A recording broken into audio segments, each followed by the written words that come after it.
Hi, this is Max Piccinini, and today I'm with the legendary Jack Canfield in his home. Jack, thank you for welcoming me in this beautiful home. Oh, you're very welcome. Always glad to have you here. No, it's beautiful. It's a beautiful place. Thank you for taking a bit of your time for sharing some important keys and maybe your story and to inspire people to take their life to the next level. And I mean, I'm looking at this beautiful home. I'm like, wow, this is a gorgeous home in Santa Barbara. And I know you didn't start from there. You didn't. No, I didn't. So tell me a bit. Where were you born and how did you start? I was born in Fort Worth, Texas. My father was in the Air Force and during World War II. So it was a very small little house on the base. And then we moved to West Virginia. We had a little house. I think it cost $8,000. So it wasn't. That's amazing. And my father was an alcoholic and my mother was an alcoholic. And my father would get violent when he would drink. So I had a somewhat rocky childhood. Fortunately, I had some good teachers in high school that encouraged me to go to college. And so I managed to get a scholarship to go to Harvard University and studied Chinese history, which has prepared me to do you serious? Chinese history? Great motivational work. Definitely help you later before we go. No, but what happened my senior year, I took a class in psychology and I loved it. So that's what I started moving into and education, teaching, being a psychologist, a trainer. So you became a psychologist later? Yeah, I did. I started as a high school teacher, taught in an all-black inner city high school in Chicago. Became more interested in how I could motivate my students than I did in teaching history because they weren't motivated. So that's when I met W. Clement Stone, who was my mentor, who was worth $600 million. And he was teaching people how to be successful. So I ended up learning his techniques, using them in my school. Everyone thought it was great, asked me to teach it to other people. Eventually Stone said, come work for me. So I ran around the country doing trainings on how to motivate kids and how to build self-esteem. And so you worked for him? You worked for Stone? I did. And then after a couple years, I met a guy at a conference and he said, you need to come to the University of Massachusetts, get a doctorate in education. And I said, well, I can't afford it. He said, we'll give you a scholarship. So again, I went there, taught, eventually started a growth center where people would come for weekend retreats. And then I took a training that was for 300 people, and I didn't know you could train 300 people at one time. I went to it and I went, oh, I want to go up and do this. This is way cool. So you liked it? I loved it. Because some people hate it. I mean, it's like, public speaking is like the number 2 fear, I think, after... Death is the number 1 fear. Yeah, better die than speak in public, right? So you liked it? I did like it. I liked it when I started teaching in high school. I just felt comfortable. And then little by little, the groups got bigger. And, if I'd have gone from 30 high school kids to 3,000 people, I probably wouldn't have liked it. It would have been too scary. But I've spoken to 20,000 people at a dental conference. I spoke to 3,000 people in India for 3 days. They all spoke Tamil, I spoke English, translated to the 3-day intensive workshop. I mean, not directly, right? That came later when you start to speaking from 20,000 people. Or did you do that from the start of your career? No, 20,000 people probably came later. 25 or 30 years into my career, Which is kind of exciting, right?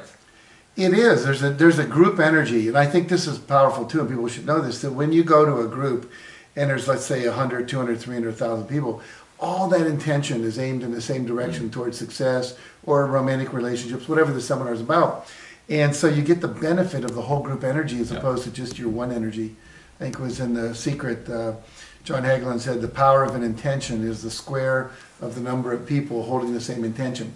So if you and I are holding intention, 2 squared is 4. If 4 of us are holding the same intention, the power is 16. If 1,000 are holding the same intention, it's 1,000,000. So you get a lot of people in the room and the power. And the other thing that happens when you're in a large group is that you may be stuck in a certain area, but I'm over here and I'm working on it, and it's vibrating all this unstuck stuff in you. It starts to bubble up, and that wouldn't have bubbled up without this other person. So you're getting the value of all that energy moving around that brings all of us to a higher level. Yeah, I mean, I'm doing seminars also over 1,000 people and the same thing. I can feel like, the more people we have on the same alignment, the more powerful it is. Exactly. It's powerful. So, I mean, you mentioned something very important. You had a mentor. Yes. Clement Stone. I mean, do you believe that people make the mistake? I can see that over again and again. Or do you think it's a big mistake not to have a mentor? I do. I think, first of all, there are people that have gone down the road you want to go down. It's like going to Africa without a guide. That'd be really stupid. You want someone who's been on that safari land or down that river and tells you, don't get near the hippos, that they can turn the boat over and kill you. So I think having someone that's already done it is valuable. And the funny thing is, most people are afraid to approach people to ask them to be their mentor, or to take a seminar with somebody, or to ask them to coach you, whatever it might be. But the fact is, you can go faster with a master. I love this phrase. You can go faster with a master. Alex Mendoza made that up. And we've all seen that book. It says it takes 10,000 hours to master something, to become a great neurosurgeon. But if you work with a master, you can get there faster. And so finding someone who is a great entrepreneur or a great athlete or a great financial wizard or a good speaker, whatever it is you want to learn to do, working with someone who's already mastered that, they can take you there much faster than if you would go it alone. So I recommend mentors, I recommend support groups, I recommend taking lots of trainings and seminars. You were in my library earlier, and we talked about 3,000 books in there, and I said to you... Yeah, it's impressive. I mean, it's like, I never seen a library like this. And I said to you, if I were to do it over again, I'd read half as many books, take the extra money, take more trainings and seminars, because I think I grew more, I have more breakthroughs in seminars. And why is that? I mean, why is it different? Because you read something in a book, it's just an idea, it's a concept. You know, I can tell you, you could read Greg Louganis's, who was an Olympic diving champion. You could read his autobiography. You could even read his instruction manual on how to dive. But until you get into the pool and jump off that platform and do a double flip and land on your belly, and then the coach says, tuck sooner, look at the water, come, whatever, you're not going to learn to dive very well. And so for me, if I'm in a seminar, I have these aha moments, you know, whether it's a meditation retreat or a seminar on, you know, wealth or whatever it might be. There's a moment of like, oh my God, I learned from some experience. If you and I had a conversation with each other, something would happen in that conversation that doesn't happen in a book the same way. There's an emotional connection.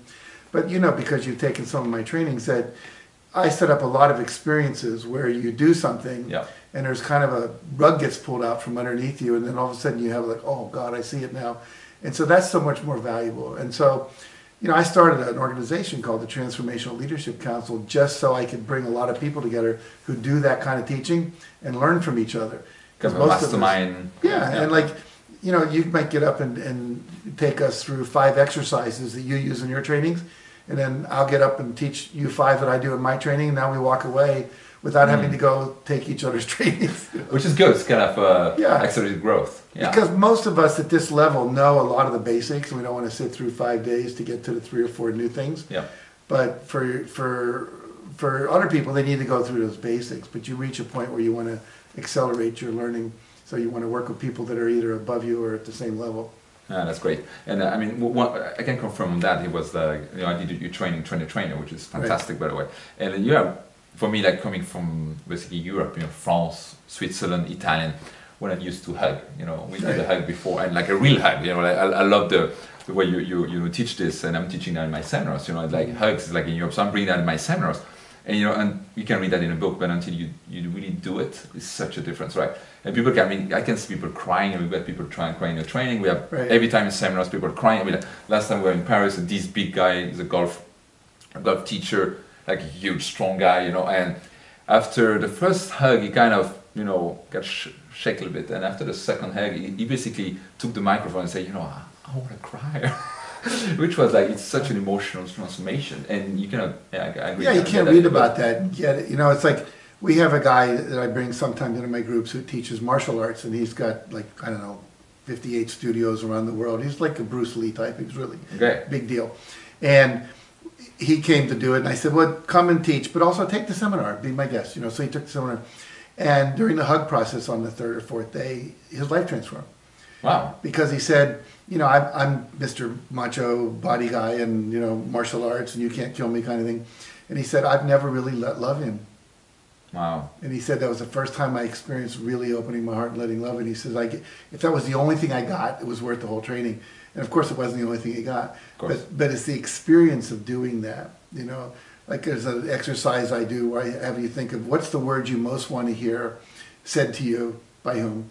And then, you know, it could be, I love you, I forgive you, you're doing great, whatever it might be. And then I have half the group close their eyes, and the other half of the group mills around and goes up to people and whispers the words they want to hear in the other people's ear. And the whole group's crying by the end of it, because the same words they want to hear, we all want to hear the same thing, basically, you know. So I could tell you those words, but when you hear it over and over and over in this anonymous, kind of ethereal way, it's transformative. And that's why I think groups are so much more powerful than just books. Not that books aren't important. Books have changed the world. It gives ideas of strategies. Exactly. But I think it's the actual experience that changes you. Even if you read a book, there's a strategy, you still have to go do the strategy before anything really happens. I think Benjamin Franklin said, education occurs when a behavior changes. Not just information, but when you do something different. When it's an action, an emotional education engagement. has occurred, yeah. Yeah, I do believe that, we learn so much by emotions. I mean, as soon as we have emotions and it follows action, right? That's really what it is. All right, so, always people know that listen to this video right now, know that this story with the chicken soup for the soul and the secrets, which is like two extraordinary, story. I mean, so can you tell us a little bit more? Because I'm actually telling you a story in my seminars about this, how many rejection you had about chicken soup for the soul. Can you tell us a little bit how many people get rejected? How did it start? How the idea came up? And because at this moment you were definitely not successful, and you probably didn't have the well, when fame chickens, you have. And when chickens were though have now is about $140,000 in debt on credit cards and bank loans. $140,000 in debt. Yeah, that's good. That's good motivation. If you have about 70,000, you'll only be half as motivated. Yeah, exactly.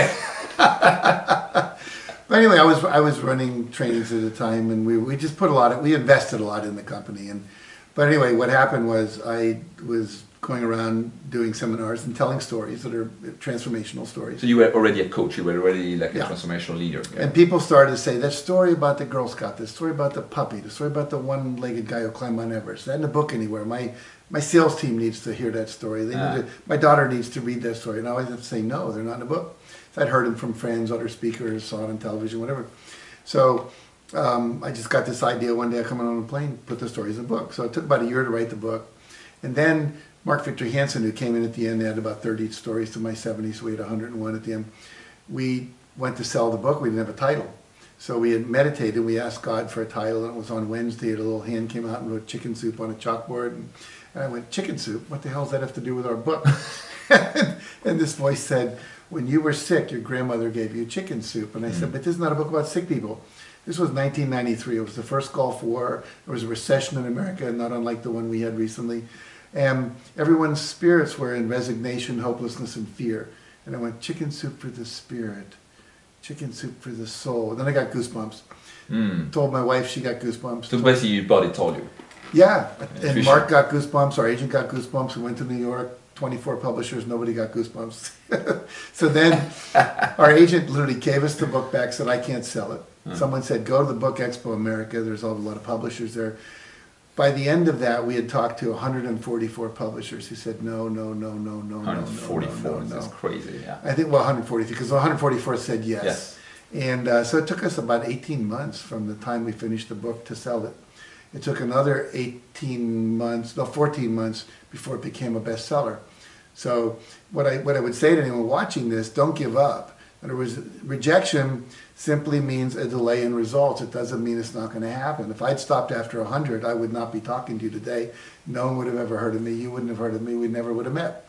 And so it's like, obviously taking feedback, improve things, make it better. That's what you did? I mean, you got some feedback? We did. Well, the reason the book was so successful is we had over 20 people read that first book and grade every story on a scale of 1 to 10. If it wasn't a 10, tell us why, how can we improve it, or get rid of it, And so Patty Aubrey, who's now the president of our company, she retyped every story 6 times. And the last thing I did, and I recommend this to all authors, go away as I did for 3 days. And I read every single page out loud. And if it didn't come out loud. And if it didn't come easily and smoothly off the tongue, as one of my friends says, I would rewrite it. Because when you're reading something, you're sub-vocalizing it, most people, unless you're a speed reader. And if it doesn't rhythmically move along, you kind of get stopped. So we got a lot of feedback. That's a very good tip, yeah. Every book we ever did since then, we would have 40 people read the book, all kinds of people. Young, old, conservative, liberal, male, female, black, white, yellow, brown, suburban, urban. Pink, everything. And if it didn't get a universally high score, then we knew it wasn't going to be a universally successful book. And so you tested before? We tested it before. And I think it's unfortunate. Most people who write stuff, the only one who reads is himself, their wife, maybe a literary agent, and then an acquisition editor. That's a very good tip. And then you're taking it out to a whole world without really knowing if it's going to be exactly. That's really good. So Chicken Soup for the Soul, and it just came up. And did it come up instant success, or did you push it? No. It wasn't an instant success. We didn't hit a bestseller list for 14 months. And what we did though is we used something called the Rule of Five, which is every day we did 5 specific actions, different things each day. We might call 5 newspapers and see if they'd review the book. We'd send out 5 copies to radio stations. We'd call 5 churches and ask if they'd like us to come give a Chicken Soup for the Soul talk or replace the... So you really took action? Every single day. We actually bought a book called 1001 Ways to Market Your Book by a guy named John Kramer. And we made a post-it for every single one that was even closely relevant to what we were doing, probably 800 or 900. And every day we'd take one off and do it until the wall was blank. It took us over a year to do that. That is cool. Yeah. And so you basically took action. It just came up like crazy, or it just came up like gradually. What happened? Very gradually. I mean, how many copies were sold at the end? Was like insane. The book came out in July, and we had a goal to sell 150,000 copies by December. And our publisher laughed at us and said, "You guys are absolutely insane." 150,000. We sold 135,000 by Christmas, and our next goal was 1.5 million. In a year and a half, we sold 1.3 million. But that's amazing. The first 3 or 4 months there wasn't that much action. But what was happening, you'd read the book and you'd love it. Yeah. Then you'd tell 2 or 3 friends. And it would take everyone about a week or 2 to read the book. So what we noticed is every week or 2, which is truly exponential effect. Exponential, like a chain letter kind of thing, would take off. That's amazing. And so he reached after a year 1.3 million. 1.3 million. And then he went, I think, 500 million with all the copies. 500 million in the world, and 300 of them in China, believe it or not. Really? See, what happened in China, Ennui Publishing is owned by the government and by private equity, so it's mixed. And the Ennui, and so the government decided these stories were more interesting than what most people were reading in school, and the kids really liked the books. So they published them with Chinese on one page and English on the other. And so the kids could learn English by reading, and then they could refer back to the Chinese if they didn't know the words. You serious? Yeah, now... So all the Chinese people know your stories? We've now been told, I never verified this, but a professor of Chinese literature at a university in Canada said Chicken Soup for the Soul has changed Chinese literature, because before it was always very flowery and formal, and now people are writing personal stories like Chicken Soup because of the Chicken Soup for the Soul books. Isn't it amazing? I mean, could you believe that when you start this, that you could impact basically hundreds of millions of people? No, I wanted to just have a bestseller. I thought if we sold 1 million books, 1.5 million books would be great, and it just took off. The first book sold 10 million copies eventually in America, and then went on to spurn. I think there's about 250 titles in the series, and now we're doing like Chicken Soup for the Indian soul. There's like Chicken Soup for this is the country India, Chicken Soup for the Indian mother's soul, the Indian military wives' soul, the Indian teenager soul. Now they're getting like national lines developing all over the world. That's incredible. And so you get the success, and did of course help you, I guess, catapult your career. And then the next move, of course, was The Secret. Right. How did it happen? Well, it's funny because it almost didn't happen. Okay. For me, it would have happened without me. But Rhonda Byrne, who was the producer of the movie, called Janet Atwood, I think, or Marshall Martin, one of the people that was in the Transformational Leadership Council, and said, we're doing this movie called The Secret. It's on the law of attraction. A lot of the people we want to interview are going to be at your conference. This was our second conference in Vail. And could we come interview? And she asked me, because I founded the organization. I said, no, it's just going to be a distraction. Everyone's going to be pulled out of the meetings. And that night I was meditating before I went to bed, and I just heard this voice say, call her and say yes. So I did. Amazing. And so she came, and about half the people in that movie, a little more than half, were filmed at this conference, including myself. I have no idea if I would have been in the movie or not if I hadn't said yes. But when that took off, most people would say there's 4 or 5 people that were their favorite teachers in The Secret. Myself, John Gray, Lisa Nichols, whoever it was, everyone has their own favorites. Yeah. But that catapulted me into a new visual awareness, because up till then, people knew Chicken Soup for the Soul. They kind of knew the name Jack Canfield, but they couldn't see you. They couldn't see me like you see a movie star. Yeah. And so all of a sudden, I'm walking through airports, and people are going, "Are you Jack Canfield from The Secret?" And so it didn't happen before The Secret. No. I'd be on a plane, and they'd say, "What do you do?" And I'd say, "I write books. Anything I heard about? Chicken Soup for the Soul. Oh, that's really cool. What's your name? Jack Canfield. Oh, are you one of the co-authors?" I mean, they knew the name, the brand, but they didn't know me. But that changed everything. And so for about 2 years, I was being invited all over the world to teach about The Secret and Law of Attraction, and that was huge for my career. And so, I mean, a lot of people, you know, you have these people who just love The Secret, and you have a lot of people who criticize it. Sure. And so, what's your thought about that? I think some of the criticisms are valid, but most of them are based on a misinterpretation of the message. I think what didn't get stressed enough in the movie is the importance of taking action. Now, Rhonda Byrne in the book, The Secret, talks about belief. One of the demonstrations of belief is ask, believe, receive. Those are the 3 steps of it. And one of the demonstrations of belief is you take action. And I always use the metaphor, if I said to you, I'm going to teach a seminar tonight, it's $1,000, I'll teach you to levitate at least 2 feet off the floor for 10 minutes, nobody would sign up. The reason is nobody's ever seen anyone levitate. They've never seen me levitate, right? So the belief's not there. So when I take an action, it's an indication to the universe that I have this belief that it will work. So if you believe you can write a book, you'll actually sit down. Taking action anyway. You'll write a book. See, so sitting down and doing it is expressing, I believe it. And so the action wasn't stressed enough. I always teasingly say to people, the last 6 letters in the word attraction, the law of attraction, are ACTION. So there's a clue in there. Action, right? You've got to take action. But I think what is true is that there is a law in the universe that basically says that if I'm vibrating at a high level of gratitude, and from that place I have a clear intention of what I want, and that I'm going to attract the opportunities. See, I think a lot of people thought too, if I visualize a Cadillac's going to pull up in front of my house. Something about, I mean, one guy came and said, you know, he wrote to me, I really, you know, made visualization, I really believe it, I wanted 150,000 euros, and about 30 days, and it didn't happen. Yeah, first of all, it's called 30 days. Maybe it takes 6 months to do it, right? Secondly, often what comes to you is the opportunity to make the 150,000 that then will produce the money or the car or whatever it is you want.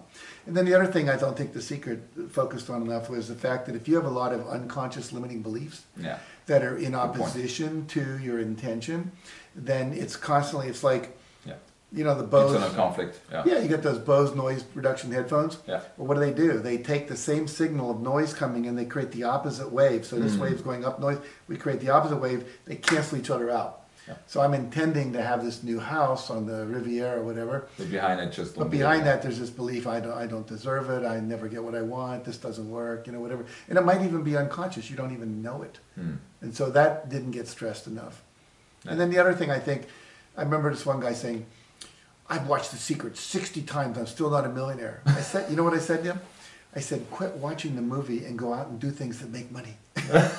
You know, that is so much easier, right? Yeah, but the law of attraction is part of it, and your beliefs part of it, and your intentions part of it, and the visualization, the affirmations part of it. But there is other things that have to be there. So I'd say, you know, if you're really a type A person that's into action and you're a spiritually evolved person, you can pretty much do what The Secret says and it'll work. And the other thing I've come to believe since the movie came out a number of years ago is that when you're coming from a pure intention of service, the law of attraction seems to work faster. Because you're coming from a place of serving, which I think is more alignment with what it is we're all meant to do here on Earth. That we do. So what about this you know, mission statement or whatever? You know, do you do that in your seminars? And I do. I think we have to start with a purpose statement. What's our purpose? Mine is to inspire and empower people to live their highest vision in the context. Why is it important? I mean, you know, I'm doing that in my seminars. It's one of the most transformational, you know, thing. But most people is kind of, you know, has been living into, you know, you get up and you do studies and then you do what, you know, what should make money, and they don't really have a purpose. Why is it so important for you? I think it's important because something that Stephen Covey said, you don't want to wake up one day, be at the top of the ladder and find out the ladder was leaning against the wrong wall. And so a lot of us are working really hard to get what we think we want because we've been sold a bill of goods about what success is, you know, money, fame, fortune, big house, big cars, power, all that. And yet you see a lot of people that have all that and they're not happy. And the reason they're not happy is they're not fulfilling their purpose. And I tell that story about the guy, Kim Baring, who was worth $600 million and had every toy you could possibly imagine and wasn't happy. And he said, my life went through 4 stages. The first one was stuff. I thought if I had all the right stuff, I'd be happy.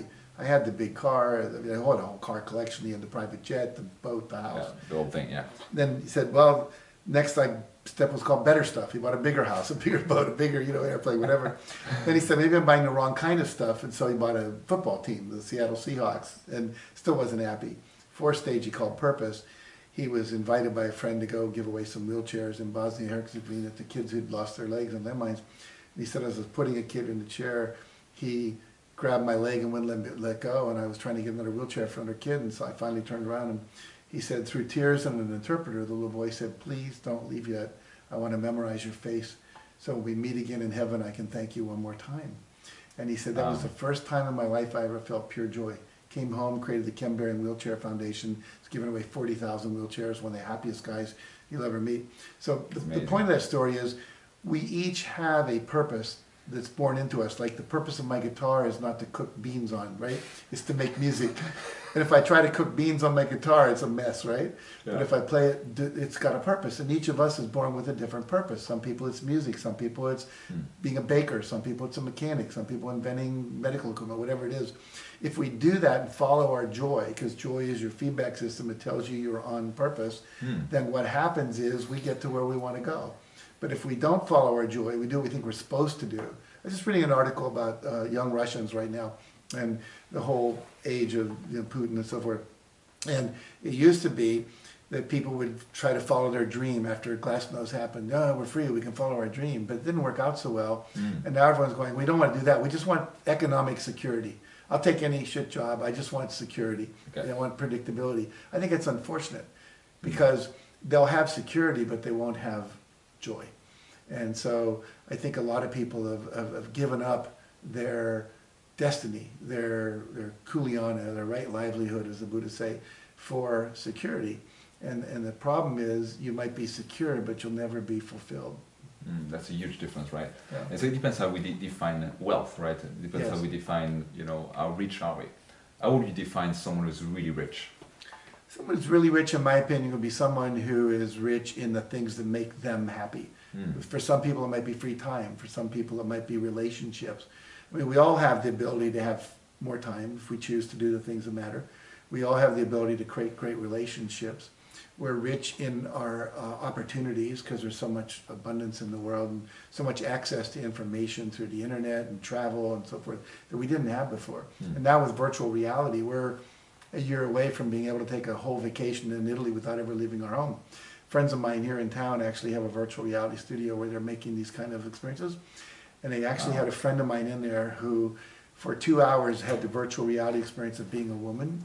And he started to believe he was a woman instead of a man. Are you serious? No, he'd look down, he'd see a female body. The way people would treat him, he'd look out, he'd see female hands. No way. I mean, and the other people, well, it depends on who you are. How you look at it. I would say it's really interesting. Right? But what I'm saying is that it's getting to that level where literally you could go to, a piazza in Italy and have all the sounds and experiences in 3D the way you would have if you were actually there, so that you don't have to travel. And I think with terrorist stuff going on, it might be the way a lot of people will go in the future.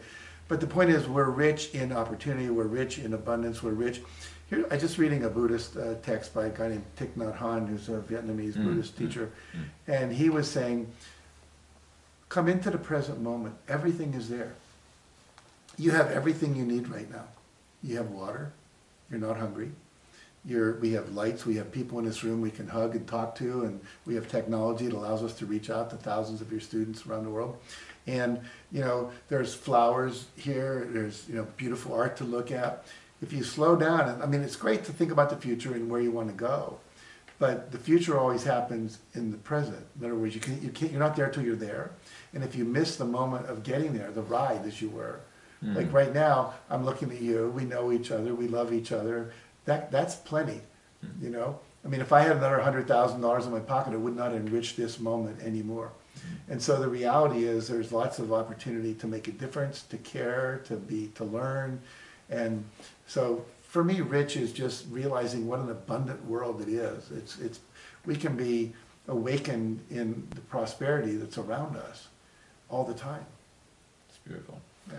And I mean, you've been the person who actually, you've been a mentor who actually introduced me to meditation. And actually I meditate now, I can really tell you I meditate every day. It's been like years now, it really changed my life. But I'm teaching that now. And you were telling that you've been around, I don't know, many people, like billionaires, millionaires. And I know a bunch of them also, and they all meditate. I mean, when I say all, maybe one or two they don't. Yeah. And so you were the first one to tell me that. I mean, a lot of people, get introduced to this, and maybe they don't continue. I mean, first I was basically sleeping. I remember I did that in the room. I was basically sleeping because I was tired, right? Yeah. And so, how important is it for you, meditation? Because you say something so interesting. You say if you have to just remember one thing and do one thing, would be meditate. I was like, people often say if you can only do one of the success principles, which one would be? I'd say meditate, because everything else will flow out of that. Awareness will come. That's amazing. And out of that awareness, you'll become aware of everything you need to do whatever it is you want to do. But I was like you. My first meditation retreat, the first 3 days, I was like, that was like me. No, I meditated this morning for 36 minutes. I put a timer out. I didn't look at it when I finally opened my eyes. It was 36 minutes later. But I go through originally the relaxation response that occurs. Like somebody just goes, about 5 or 6 minutes into it. And then I get into this place of bliss. I feel my whole body. And then usually some kind of inspiration or thought or breakthrough idea or solution to a problem will come. And all kinds of amazing things happen. And I'm more peaceful and less grouchy or irritable or reactionary during the day as I go through it. And so why is that? I mean, do you have any, I know it's a scientific proof. I mean, there have been 22 maybe scientific studies about it. But from your experience, what do you see or what kind of ideas come from? And is it just more calm? Sometimes does it come, every time does it come anything? Or it's just sometimes? They call it practicing meditation because it doesn't always produce an enlightenment experience. Sometimes you sit there and all you can do is think of all the things you need to do that day. Or how pissed off you are at your sister, or whatever it might be, So, but you get to look at that. You realize how much valuable headspace that's taking up, And so sometimes if you can step back and just observe it, you can start to release it.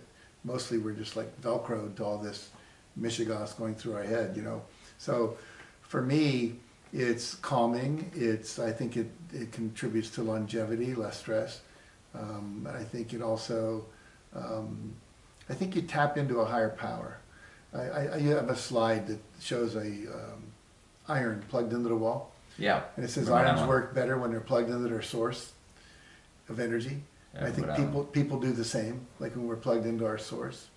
So often I'll meditate and I'll just experience light coming into my body or parts of my body just lighting up, with like healing going on. Like my left knee has been sore from a running injury. And today it just felt like something was healing. And at the rest of the day it didn't hurt as much. So it gives space for good things to happen, let's put it that way. And beautiful. Great solutions to come and all that. And Shigetsu for the Soul basically came to meditation, the name? The title, and also the secret, the fact that you say, okay, that should came from meditation. And the Transformational Leadership Council, the idea for that came in a meditation. That's amazing. And so, typically for a success, someone who's really want to be successful, because someone who's going to listen to that video is like someone who want better life. What would be like top advice you will recommend? There's a bunch of like amazing things. Pretty sure you get some amazing tools here, but take your seminar, read my book. I'm serious. I like that one. No, I'm very serious because I can sit here and pontificate about all kinds of things, but we have a short period of time, and but I go back to experiential education. That's what you do. That's what I do. If you speak English, come to one of my seminars. You don't, come to yours, and read the success principles. Read anything that was uplifting Great book. and things that will give you new ideas and strategies to be more successful. If you want to be successful, study success. You want to be a great musician, you study music. You want to be a great chef, you study with great chefs and read cookbooks, So I think that the main thing I would say is make a commitment, this is what you want, set a goal, clarify your vision, your purpose, and then set goals and do all the things we know to teach people how to accelerate that, visualization, affirmations, mastermind groups, accountability partners, and those are all just tips of the iceberg. We're not going to delve down into all those, but my book does, our seminars do, and if you're inspired by this, I will tell you, little Jackie Canfield from Wheeling, West Virginia, whose father made $8,000 a year. You saw my house. You've seen where amazing. I travel all around the world. I have great friends. I've spoken to the American Congress. Whatever. It's a trip, and it's all possible. Anything, if you can believe it, if you can conceive it and believe it, as they say, you can achieve it. That's true. Thank you. Thank you, Jack. My pleasure.